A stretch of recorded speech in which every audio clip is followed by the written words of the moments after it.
ये कहानी एक ऐसे गांव की है जहां एक बूढ़ी औरत भगवती देवी अपने वंश को आगे बढ़ाने के जुनून में कई मासूम लड़कियों की बलि चढ़ा देती है। वो औरत जो मां के नाम पर तांत्रिक अनुष्ठानों में विश्वास करती है, औरतों को सिर्फ बेटा पैदा करने की मशीन समझती है, लेकिन उसकी करनी का हिसाब लेने आती है एक छोटी सी लड़की सिया।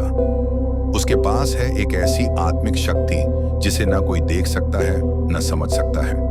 गांव सरगवा की सबसे पुरानी हवेली में रहती थी भगवती देवी। सफेद बाल, माथे पर बड़ी सी बिंदी और हाथ में तुलसी की माला, लेकिन उसकी आंखों में करुणा नहीं, आग जलती थी, वंश को आगे बढ़ाने की आग। उसके 3 बेटे थे। बड़े बेटे की पत्नी ने 3 बेटियां जनी तो उसे रातों रात घर से निकाल दिया गया। कोई कुछ न बोला। गांव वालों को बस इतना पता चला कि बहू मायके चली गई। मंझले बेटे की पत्नी ने पहले बेटे को जन्म दिया, पर 2 साल बाद एक और बेटी होने पर उसकी भी संदिग्ध हालत में मौत हो गई। सबसे छोटा बेटा दीपक सीधा साधा था। उसकी पत्नी मीरा सुंदर, भोली और सबका सम्मान करने वाली थी, लेकिन मीरा की कोख से भी बेटी ही आई। ये क्या अभिशाप है इस घर पर? भगवती देवी ने तिल मिलाकर कहा। उसी रात वो काली कुंडी गई। गांव के बाहर एक टूटा फूटा मंदिर, जहां एक तांत्रिक बालगिरी बाबा अनोखे अनुष्ठान करता था। मुझे वंश चाहिए बाबा, कोई भी कीमत चुकाने को तैयार हूं, उसने कहा। बाबा मुस्कुराया। तो फिर मां काली को रक्त चाहिए, मासूम का, औरत का, जिसने सिर्फ बेटी दी हो। मीरा को किसी ने नहीं देखा 2 दिन तक। तीसरे दिन उसकी लाश कुएं में तैरती मिली। दीपक पागल हो गया, लेकिन भगवती देवी के चेहरे पर कोई शिकन नहीं आई। किस्मत खराब थी, उसने कहा। धीरे धीरे हवेली में काम करने वाली नौकरानियों की बेटियां भी गायब होने लगीं। 3 महीनों में 4 लड़कियां लापता हुईं। पुलिस आई, जांच हुई, लेकिन कोई सुराग नहीं मिला। गांव में डर फैल गया। हवेली के बाहर बच्चे खेलना बंद कर चुके थे। एक दिन एक छोटी सी लड़की हवेली के दरवाजे पर आई। मुझे काम चाहिए, मैं खाना बना सकती हूँ, झाड़ू पोछा कर सकती हूँ, उसने कहा। इतनी छोटी? भगवती देवी ने तिरस्कार से देखा। मेरे माँ बाप नहीं रहे, मंदिर के बाबा ने कहा कि आप मदद करेंगी, लड़की ने जवाब दिया। ये सिया थी, सीधी सादी दिखने वाली, लेकिन उसकी आंखों में अजीब सी चमक थी।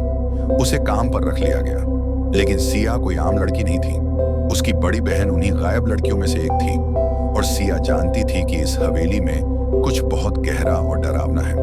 रात को जब सब सो जाते, सिया माँ काली के मंदिर में जाती और मन ही मन बुदबुदाती, माँ मुझे शक्ति दो, मैं अन्याय का अंत करूंगी। सिया हर रात एक सपना देखती।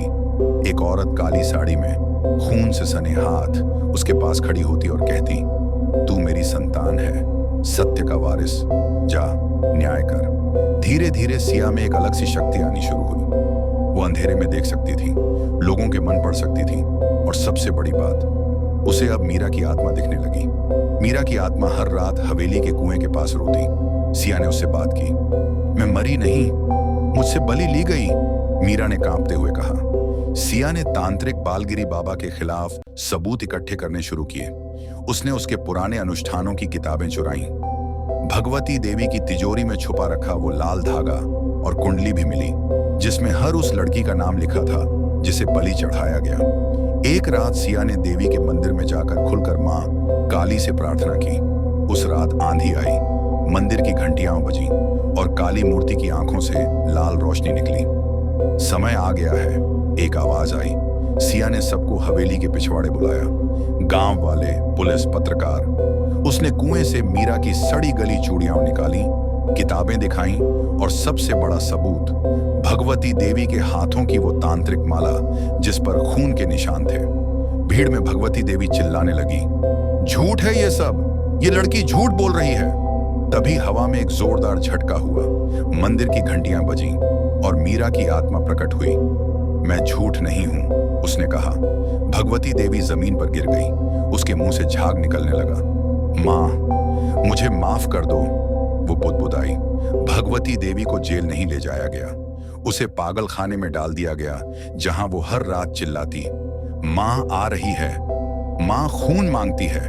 बालगिरी बाबा को भी गिरफ्तार किया गया। उसके पास से कई और लड़कियों की चीजें मिली। सिया अब गांव में रहती है, स्कूल चलाती है, हर लड़की को पढ़ाती है कि देवी पूजा है, लेकिन अंधविश्वास नहीं। माँ काली की मूर्ति अब सफेद है, खून नहीं, अब वहां फूल चढ़ते हैं। कहानी अच्छी लगी तो चैनल को सब्सक्राइब करना मत भूलिएगा।